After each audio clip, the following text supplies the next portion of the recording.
Doctor Mohammad ইউনূসের London সফরে আমাদের নজর নিবদ্ধ হয়ে আছে ব্রিটিশ প্রধানমন্ত্রীর সঙ্গে ডক্টর ইউনূসের বৈঠক হবে কি হবে না, তারেক রহমানের সঙ্গে ডক্টর ইউনূসের বৈঠকে কী নিয়ে আলোচনা হবে এবং সেই আলোচনার ফলে বাংলাদেশের রাজনীতি কোন দিকে মোড় নেবে, এইসব বিষয়ে আমরা খুব বেশি নিমগ্ন হয়ে আছি। কিন্তু এর বাইরে ডক্টর ইউনূস বাংলাদেশের অত্যন্ত স্পর্শকাতর কতগুলো খাত নিয়ে ব্যবসায়িক আলাপ আলোচনা চালিয়ে যাচ্ছেন, সেদিকে আমরা খুব একটা মনোযোগ দেইনি। অবশ্য না দেওয়ার কারণও আছে।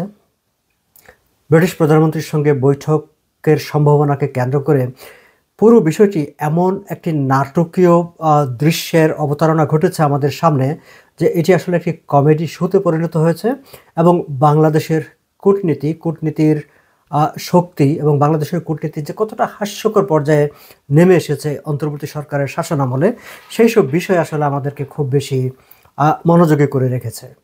দর্শক, দুটো বিষয় নিয়ে আমি আপনাদের সঙ্গে আলোচনা করতে চাই। শুরুতে আসলে যেহেতু বলেছি যে ব্রিটিশ প্রধানমন্ত্রীর সঙ্গে বৈঠকের বিষয়টি একটি কমেডি শোতে পরিণত হয়েছে, এই বিষয়টি নিয়েই প্রথমে একটু আমার নিজস্ব মতামত আপনাদের সঙ্গে শেয়ার করি, তারপরে যাব সেই ব্যবসায়িক প্রসঙ্গটিতে। আচ্ছা, একটি জিনিস বলেন তো, যে আপনি কারো বাড়িতে যাচ্ছেন তার আমন্ত্রণে, তার বাড়িতে যখন যাবেন তাহলে সেই বাড়ির যিনি কর্তা ব্যক্তি, সেই বাড়ির যিনি প্রধান ব্যক্তি, তার সঙ্গে আপনার সাক্ষাৎ হবে না, এবং সাক্ষাৎ হবে কি হবে না সেটি সেই বাড়িতে গিয়ে পৌঁছার পরেও আপনি নিশ্চিতভাবে বলতে পারবেন না, এটি কেমন করে হয়? ডক্টর ইউনূস লন্ডনে গিয়ে পৌঁছেছেন এবং সেখানে পৌঁছার পর তার প্রেস সেক্রেটারি সাংবাদিকদের যেসব তথ্যগুলো জানাচ্ছেন, তা থেকে মনে হয় যে তারা কি জাস্ট প্লেনে চড়ে লন্ডনে এসেছেন এবং গিয়ে ভেবেছেন ওখানে গিয়ে বলবেন যে আমরা এসেছি, আপনি আমাদেরকে সময় দেন। যারা বিদেশে থাকেন, ব্রিটিশ প্রাইম মিনিস্টারের কথা বাদ দিই, বিদেশের জীবনযাপন সম্পর্কে যাদের ধারণা আছে, যারা জানেন, তারা এটুকু জানেন যে বিদেশে এমনকি যারা একেবারে খুব সাধারণ কাজ করেন, তারাও অন্য কারোর সঙ্গে দেখা সাক্ষাৎ করার জন্য হুট করে তার বাড়িতে গিয়ে চলে যান না। তারা আগে ফোন করেন, জানতে চান কোন সময়টায় তিনি ফ্রি থাকবেন, কোন সময়টা সাক্ষাতের জন্য উপযুক্ত। এমনকি আজকাল টেলিফোনে কথা বলার সময়ও তো জেনে নেওয়া হয় যে আপনি ফ্রি আছেন কি না, কথা বলতে পারে কি না। সেখানে একটি দেশের সরকার প্রধান আরেকটি দেশের সরকার প্রধানের সঙ্গে কথা বলবেন, সাক্ষাৎ করবেন, দ্বিপাক্ষিক বৈঠক করবেন, সেটি তো প্রি স্ক্যাজুয়াল হবার কথা, আগে থেকে ঠিকঠাক হয়ে যাবার কথা। এবং এই কাজগুলো করার কথা হচ্ছে ঢাকার ফরেন অফিসের। তাহলে ঢাকার ফরেন অফিস কি এই বিষয়টিতে ইনভলভড না? প্রেস সেক্রেটারি কি সব কিছু দেখেন? বা ঢাকার ফরেন অফিস, লন্ডনে বাংলাদেশের যে কূটনৈতিক মিশন আছে, তারা মিলে ব্রিটিশ ফরেন অফিসের সঙ্গে কি এই বিষয় নিয়ে কোনো আগে থেকে যোগাযোগ করা হয় নাই? এবং যোগাযোগ করা হয়ে থাকলে তো তাদের জানবারই কথা যে এই সময় ব্রিটিশ প্রধানমন্ত্রী কতটা ব্যস্ত থাকবেন। তার আগামী 15 তারিখ থেকে 17 তারিখ G7 সম্মেলন অনুষ্ঠিত হবে এবং G7 ভুক্ত একটি দেশ হিসাবে তারও সেখানে ভূমিকা আছে। ফলে এই সময় আসলে ডক্টর ইউনূসের সঙ্গে বৈঠক তাকে সময় দেওয়া সম্ভব কি সম্ভব না, সেটি তো ঢাকায় থাকতে জেনে যাবার কথা। যেমন আমার ধারণা জেনেও গেছেন তারা হয়তো সেটি বলতেই চাইছেন না বা আমাদেরকে জানাতেই চাচ্ছেন না। এই বিষয়টি নিয়ে সাংবাদিকদের সঙ্গে লন্ডনে প্রেস সচিব শফিক সাহেব যে কথাগুলো বলেছেন, সেটি আমার কাছে মনে হচ্ছে যে একটা খুবই সুপার ডুপার, কি বলবো, একটা হিট কমেডি সিরিজের কোনো ডায়ালগের মতো। আমি যদি bdnews24.com থেকে তার বক্তব্যটুকু পড়ে শোনাই আপনাদেরকে। আমরা যতটা জানতে পারছি কেন রে ভাই, আপনি তো ঢাকা থেকে জেনে যাবেন, জেনে থাকবেন, আর এটা আপনার ফরেন অফিস আপনাকে জানাবে। আমরা যতটা জানতে পারছি তা হলো তিনি সম্ভবত কানাডায় আছেন। তার মানে কি? তিনি সম্ভবত কেন কানাডায় থাকবেন? তিনি কানাডায় থাকলে আপনি নিশ্চিতভাবে জানবেন যে তিনি এই সময়টা কানাডায় নেই, তিনি এই সময়টা কানাডায় আছেন, লন্ডনে নেই বা যুক্তরাজ্যে নেই। আচ্ছা, কানাডায় ভিজিট করছেন। আজকে একজন ব্রিটিশ পার্লামেন্টের এমপি এসেছিলেন, তিনি জানালেন যে উনি কানাডা আছেন। তারপরেও আমরা এক ধরনের কথাবার্তার মধ্যে আছি, যদি সময় বা সূচি মিলে যায় তাহলে বৈঠকটি হবে, আর যদি সূচি না মেলে তাহলে এটা নিয়ে কাজ হচ্ছে, আর যদি সূচি না মেলে তাহলে এটা নিয়ে কাজ হচ্ছে। আমি এইটুকু বলতে পারি, এই বৈঠক নিয়ে কাজ হচ্ছে। আরে ভাই, কী কাজ হচ্ছে? মানে অন্তর্বর্তী সরকারের ডক্টর ইউনূস নিজে এবং তার চারপাশে থাকা লোকজন, তার প্রেস উইং এবং এই সরকারের অনেক হোমরা চোমরা গুরুত্বপূর্ণ ব্যক্তিরা দেশের সাধারণ মানুষকে যে কী ধরনের জাহেদুর রহমান হলে হয়তো বলতেন যে তারা আমাদেরকে ইডিয়ট ভাবে, আমি সেই শব্দটি ব্যবহার করলাম না, কিন্তু তারা যে আমাদেরকে মানে কতটা বোকা ভাবে এবং তারা যা বলবেন সবই আমরা বিশ্বাস করব অন্ধভাবে, এরকম একটা ভাবনা নিয়ে তারা কথাবার্তা বলেন। মানে এই যে কথাগুলো, মানে এটা কতটা হাস্যকর, একটা কূটনীতিকে কতটা হাস্যকর পর্যায়ে ফেলে দেয়, সেটি হয়তো তিনি নিজেও ভাবেননি, কিংবা হয়তো ভেবেছেন, মনে করেছেন যে এইসব আমজনতা এগুলো বুঝবে না, আমি যা বলি আমি তো একেবারে একটা মানে এনিওয়ে। কিন্তু তার এই বক্তব্য আমাদেরকে ধারণা দেয় যে ব্রিটিশ প্রধানমন্ত্রীর সঙ্গে ডক্টর ইউনূসের বৈঠকটি নির্ধারিত নয়, কিংবা কোনো ধরনের সেই দিক থেকে কোনো ধরনের গ্রিন সিগন্যাল এখন পর্যন্ত তারা পাননি। বৈঠকটি মানে কোনো বৈঠক না হলেও তারা এটি নিয়ে কাজ করবেন। তার মানে কি আবার লন্ডনে আসার একটা জায়গা রেখে দিয়েছেন, পাবলিকের পয়সায় ডক্টর ইউনূস আবার লন্ডন চলে আসবেন এবং তার সঙ্গে তার পুরো প্রেস টিম এবং সব মানে বহর নিয়ে তিনি আবার চলে আসবেন। ওয়াও, এটি হচ্ছে ডক্টর ইউনূসের শাসন এবং তার শাসনের কূটনীতি, লোক হাসানো কূটনীতি। যাই হোক, আমরা তাকিয়ে আছি বৈঠকটি হবে কি হবে না, সেদিকে আমরা তাকিয়ে আছি তারেক রহমানের সঙ্গে বৈঠকে কি হবে। তারেক রহমানের বৈঠক নিয়ে আমি আলোচনা করব আর কোনো মন্তব্য করতে চাই না, সেটি নিয়ে আমি আমার আগের ভিডিওতে কথা বলেছি। কিন্তু দর্শক, আমি আপনাদের যে জায়গাটায় দৃষ্টি আকর্ষণ করতে চাই সেটি হচ্ছে, আপনারা খেয়াল করবেন যে ডক্টর ইউনূসের প্রথম লন্ডনে আসার পর তার প্রথম বৈঠকটি হয়েছে এয়ারবাসের senior executive vice president Wouter van ভার্সের সঙ্গে। এবং প্রেস সচিবের উদ্ধৃতি দিয়ে পত্রপত্রিকায় যে খবরটি এসেছে সেখানে বলা হয়েছে যে এয়ারবাস কোম্পানির সঙ্গে বাংলাদেশের দ্বিপাক্ষিক পারস্পরিক সহায়তা নিয়ে আলাপ আলোচনা হয়েছে। এবং তারপরে 12:30টার দিকে আরও একটি বৈঠক হয়েছে, সেটি হচ্ছে বিশ্বের শীর্ষস্থানীয় গ্রাউন্ড হ্যান্ডলিং কোম্পানি ম্যানজিস প্রতিনিধিদের সঙ্গে। এখন ডক্টর ইউনূস যেই তার সফরটিকে বলা হচ্ছে যে তিনি সরকারি সফরে লন্ডনে এসেছেন, সেখানে এসে এয়ারবাসের সিনিয়র এক্সিকিউটিভ ভাইস প্রেসিডেন্টের সঙ্গে তার বৈঠক করতে হবে কেন? কিংবা ম্যানজিস মানে ground handling, airport ground handling একটি কোম্পানি, তার প্রতিনিধিদের সঙ্গে বৈঠক করতে হবে কেন? লন্ডনে কি তিনি এতটাই অবসর, তার হাতে কি এত অফুরন্ত সময় যে এই পর্যায়ের লোকদের সঙ্গে তার বৈঠক করে সময় কাটাতে হচ্ছে, নাকি এখানে অন্য কোনো বিষয় আছে? দর্শক, এয়ারবাসের বিষয়টি নিয়ে যদি আমরা একটু পেছনের ফিরে তাকাই, আমরা জানি যে আওয়ামী লীগ সরকারের শাসন আমল থেকেই মানে বর্তমানে বিমান বোয়িং ব্যবহার করে, মার্কিন কোম্পানি নির্মাতা প্রতিষ্ঠান বোয়িংয়ের এয়ারক্রাফট, এবং সেই জায়গা থেকে এয়ারবাস কেনা নিয়ে আলাপ আলোচনা হচ্ছে অনেক দিন ধরেই। এবং ফ্রান্সের প্রেসিডেন্ট ভারত সফরে গিয়ে সেখান থেকে স্বল্প সময়ের জন্য তিনি ঢাকায় চলে এসেছিলেন এবং শেখ হাসিনার সঙ্গে সাক্ষাৎ করে সাংবাদিকদের বলেছিলেন যে বাংলাদেশ 10টি এয়ারবাস কেনার ব্যাপারে প্রতিশ্রুতিবদ্ধ। আমরা যদি পিছনের দিকে তাকাই, আমরা কিন্তু একটু খেয়াল করে দেখি যে গত বছরেরই মে মাসে সাবেক প্রধানমন্ত্রী শেখ হাসিনার বাণিজ্য উপদেষ্টা সালমান রহমান লন্ডনে এসে সেখানে তিনি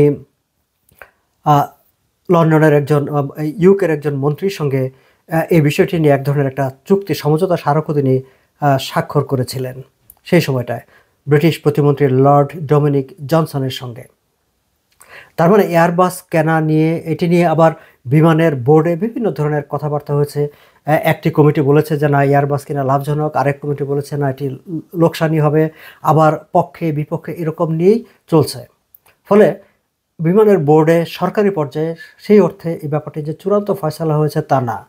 তাহলে যে বিষয়টি নিয়ে অভ্যন্তরীণ পর্যায়ে চূড়ান্ত ফয়সালা হয়নি, সেটি নিয়ে ডক্টর ইউনূস এয়ারবাসের সিনিয়র এক্সিকিউটিভ ভাইস প্রেসিডেন্টকে সময় দিচ্ছেন, তার সঙ্গে বৈঠক করছেন। কি বৈঠক করছেন তিনি, কি আলোচনা করছেন?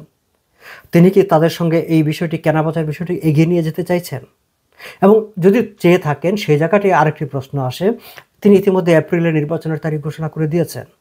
তার মানে তিনি যে খুব দীর্ঘ সময় আছেন ক্ষমতায় তাও না। আর এই ধরনের বিগ পারচেজের কাজ নির্বাচিত সরকারের হাত দিয়ে হওয়া উচিত, অনির্বাচিত ক্ষণস্থায়ী কোনো সরকারের কাজ না। কারণ এর সাথে পুরো ইন্ডাস্ট্রির স্বার্থ জড়িত, দেশের সামগ্রিক স্বার্থ জড়িত। আপনি এয়ারবাস কিনতে গিয়ে বোয়িংয়ের কারণে মার্কিন যুক্তরাষ্ট্রের সঙ্গে সম্পর্কে টানাপোড়েন ঘটাবেন কিনা, বা এয়ারবাসটাই আমাদের জন্য লাভজনক কিনা, এসব নানা রকম ব্যাখ্যা বিশ্লেষণ করার ব্যাপার আছে, খতিয়ে দেখার ব্যাপার আছে। ডক্টর ইউনূসের মতো যারা অন্তর্বর্তীকালীন সরকার, তাদের কাছে আসলে দেশের স্বার্থ কখনোই বড় হয়ে দেখা দেয় না। তারা সেখানে কমিশন, ব্যবসা বাণিজ্য, সেটিকে তারা বড় হিসাবে দেখেন। ফলে কখনোই এই ধরনের বিগ পারচেজের কাজ অনির্বাচিত সরকারের হাতে হওয়া উচিত না। এটা আমি কেন, প্রায় সব বিশেষজ্ঞরাই এই ধরনের মতামত দিয়ে থাকেন, কিন্তু তিনি সেটি নিয়ে সেখানে কেন আলোচনা করতে গেছেন সেই বিষয়টি একটি সন্দেহ তৈরি যেমন করে, প্রশ্ন তৈরি করে।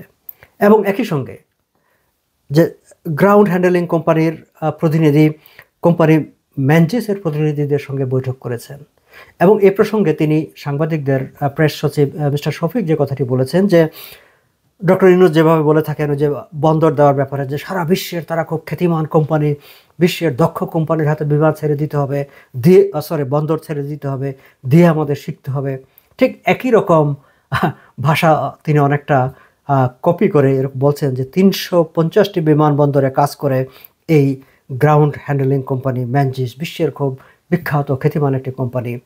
এবং কেন তাদের সঙ্গে আলোচনাটা হচ্ছে, কারণ আমাদের ঢাকা বা শাহজালাল আন্তর্জাতিক বিমানবন্দরের যে 3rd টার্মিনাল জাইকার অর্থায়নে নির্মাণ কাজ প্রায় শেষ হয়েছে, খুব শীঘ্রই সেটি আনুষ্ঠানিকভাবে উদ্বোধনের অপেক্ষায় আছে। সেখানকার গ্রাউন্ড হ্যান্ডেলিংয়ের কাজ কারা করবে সেটি নিয়ে নাকি আলোচনা হচ্ছে। তারই ধারাবাহিকতায় এই ম্যানজিসের সঙ্গে ডক্টর ইউনূস বৈঠক করছেন। এখন বিমানের ঢাকা আন্তর্জাতিক এয়ারপোর্টের 3rd টার্মিনালের গ্রাউন্ড হ্যান্ডেলিংয়ের কাজকে আমরা বিদেশি কোনো কোম্পানির কাছে দিয়ে দেব, সেই ব্যাপারে কি কোনো নীতিগত সিদ্ধান্ত হয়েছে? কোন পর্যায়ে সিদ্ধান্ত হয়েছে? না হয়ে থাকলে, আমাদের ইন্টারনাল ডিসিশন না হয়ে থাকলে আমরা বিদেশি কোম্পানির সঙ্গে কেন কিভাবে এই ধরনের আলাপ আলোচনা করতে আলোচনা শুরু করে দিয়েছি? দর্শক, এই বিষয়টা একটু পিছনের কথা আপনাদের সঙ্গে শেয়ার করবার দরকার আছে। জাইকার অর্থায়নে 3rd টার্মিনালটি নির্মিত হয়েছে। জাইকা নিজেরা আগ্রহী যে তারা যেহেতু এই টার্মিনালটিতে অর্থায়ন করেছে, তারা মনে করে যে দে হ্যাভ এভরি রাইট, এবং এটি যেহেতু একটি লাভজনক একটি প্রকল্প, ফলে তারা চায় যে 3rd টার্মিনালের গ্রাউন্ড হ্যান্ডেলিংয়ের কাজটা তারা করবে। আবার বিমান বাংলাদেশ এয়ারলাইন্সের তাদের যে যতটুকু মুনাফা হয়, সেই মুনাফার একটা মেজর পোর্শনই হচ্ছে, অনেকটা বলা যায় যে একটা মানে প্রাইম পোর্শনই হচ্ছে এই গ্রাউন্ড হ্যান্ডেলিং ব্যবসা থেকে আসে। এবং বিমান কোনোভাবেই চায় না যে তারা এটি বিদেশিদের কাছে যাক বা অন্যদের কাছে যাক।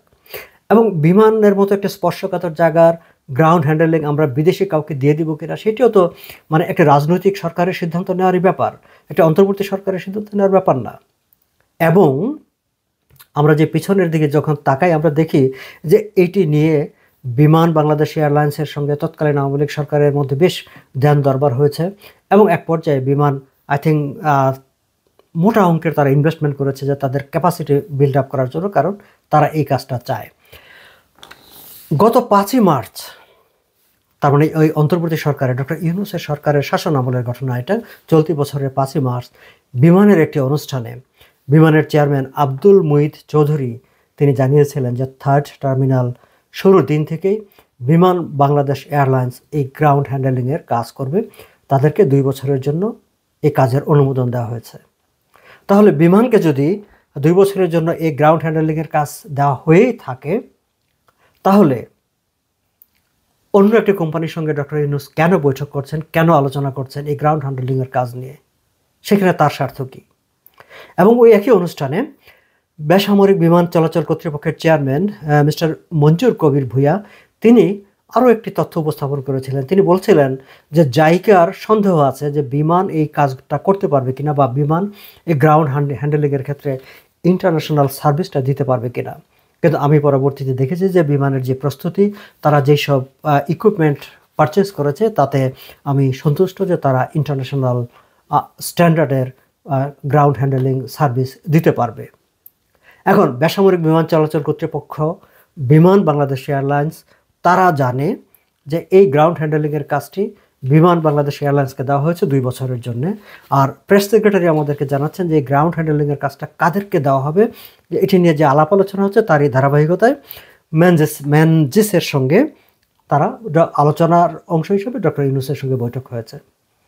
দর্শক খেয়াল করবেন যে ডক্টর ইউনূস করিডোর দিতে চান, তিনি বিমান বন্দর বিদেশিদের হাতে ছেড়ে দিতে চান, এবং এখন বিমান নিয়ে একটা বিগ পারচেজেও যেতে চান, গ্রাউন্ড হ্যান্ডেলিং আবার বিদেশিদের হাতে দিয়ে দিতে চান।